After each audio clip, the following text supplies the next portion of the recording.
सबसे ज्यादा करप्शन हुआ, सबसे ज्यादा लूट मार हुई। कैग की रिपोर्ट कहती है कि 100 करोड़ रुपये सैलाब आया, बारिश हुई दी गई, तो ममता बनर्जी के टीएमसी के लोगों ने चोरों की तरह मिलकर उस पैसे को खा लिया और गरीबों को इसमें कुछ फायदा नहीं पहुंचाया। मैं आपसे वादा कर, हमारे एक दोस्त है, टीवी के सीनियर जर्नलिस्ट है, उनका नाम बाबा है, जो एक अंग्रेजी चैनल में काम करते हैं, मनोरंजन भारती उनका नाम है। उन्होंने मुझसे कहा कि ममता बनर्जी ने ओवैसी तुमको गाली दी है, तो मैं ममता बनर्जी को बोलना चाह रहा हूं, ममता बनर्जी तुम जितना गाली दे सकते मुझे गाली दो, मैं रुकने वाला नहीं हूं, मैं डरने वाला नहीं हूं। आप वोट देकर कामयाब करिए। मैं टीएमसी सरकार को बताना चाह रहा हूं कि आपने मोताबारी में जो गड़बड़ हुआ, जो वहां पर वायलेंस हुआ, गैर जरूरी के नीम पार्टी के तमाम मेंबर्स पर केस बुक किया जा रहा है।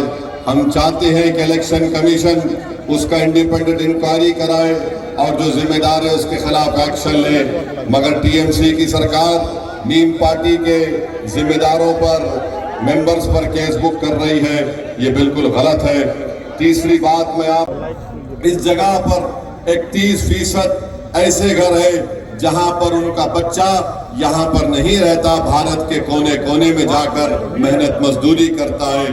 बताओ कांग्रेस वालों, बताओ लेफ्ट फ्रंट और टीएमसी के लोगों, तुमने क्या किया? यहाँ पर 31%, 31% ऐसे हाउस होल्ड हैं जहां के बच्चे मालदा छोड़कर देश के कोने कोने में या विदेश को चले जाते हैं। ये नाइंसाफी को अगर आप खत्म करना चाहते हैं, मैं आपसे अपील कर रहा हूं कि 23 तारीख को आप नीम पार्टी को वोट दीजिए, गुड्डी के निशान पर बटन दबाइए।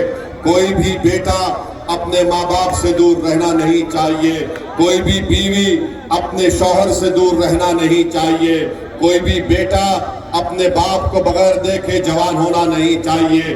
आप यहाँ से मीम पार्टी को कामयाब करिए, क्योंकि मेरा नाम ओवैसी है और तुम्हारा नाम ममता बनर्जी है।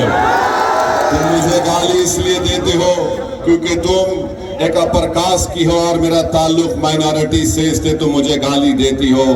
ममता बनर्जी तुम मुझे गाली नहीं दे रही हो, तुम बंगाल के 27% मुसलमानों से अपनी नफरत का इजहार कर रही हो।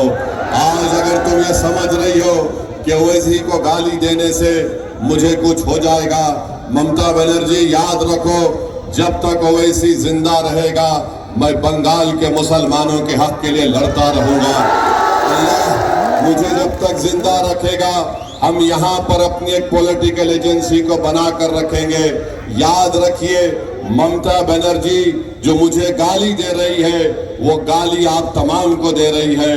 वो तमाम बंगाल के मुसलमानों से नफरत करती है। वो गाली इसलिए दे रही है कि मेरे नाम के साथ बनर्जी नहीं है, मेरे नाम के साथ असदुद्दीन है, इसीलिए ममता बनर्जी गाली दे रही है। तुम मुख्यमंत्री हो, तुम्हारा काम था कि गरीब मुसलमानों के नाम SIR में डिलीट ना हो। तुम्हारी सरकार ने क्या किया?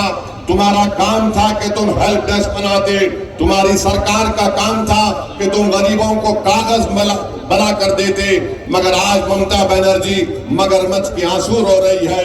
इनको कोई फर्क नहीं पड़ता, ममता बनर्जी हो या नरेंद्र मोदी हो, उनको अल्पसंख्यक समाज मुसलमानों से कोई बात नहीं।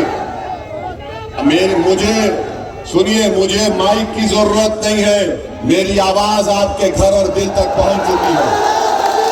नीम पार्टी का पैगाम बंगाल के एक मुसलमान के घर में पहुंच चुका है।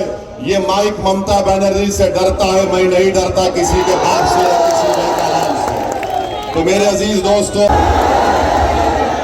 बहुत शुक्रिया कि आपने अपना वक्त निकालकर आज सुबह से आप मनीरुल इस्लाम साहब जो मीम पार्टी के कैंडिडेट हैं, उनको आप अपना वोट देकर अपना नया MLA बनाइए, ताकि आपकी एक बेबाक आवाज़ बंगाल के विधानसभा में उठे, जुल्म के खिलाफ आवाज़ उठे, आपके हक को दिलाने के लिए एक आवाज़ उठे। और मैं जानता हूं कि मालदा के पंचायत के चुनाव में आपने यहां से मीम पार्टी के कैंडिडेट को 30,000 से ज़्यादा वोट दिलाए हैं। मैं आपका शुक्रिया अदा करने आया हूँ। और आप जानते हैं कि आज बाबा साहेब अम्बेडकर की जयंती है। बाबा साहेब अम्बेडकर ने हमको संविधान दिया और वो संविधान ये कहता है कि हम सब बराबर के नागरिक हैं और कोई बड़ा कोई छोटा नहीं है।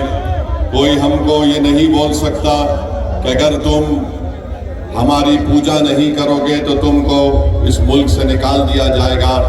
कोई हमको ये नहीं कह सकता कि अगर आप हमको वोट नहीं देंगे तो हम आपको नुकसान पहुंचाएंगे। बाबा साहिब का संविधान हम तमाम को बराबर का नागरिक मानता है और हम बताना चाह रहे हैं नरेंद्र मोदी को और ममता बनर्जी को कि ये संविधान जो हमको नागरिक बनाता है, मोदी ये कहता है कि अगर आप हम उनका साथ नहीं देंगे तो हमको घुसपैठिया कहला दिया जाएगा।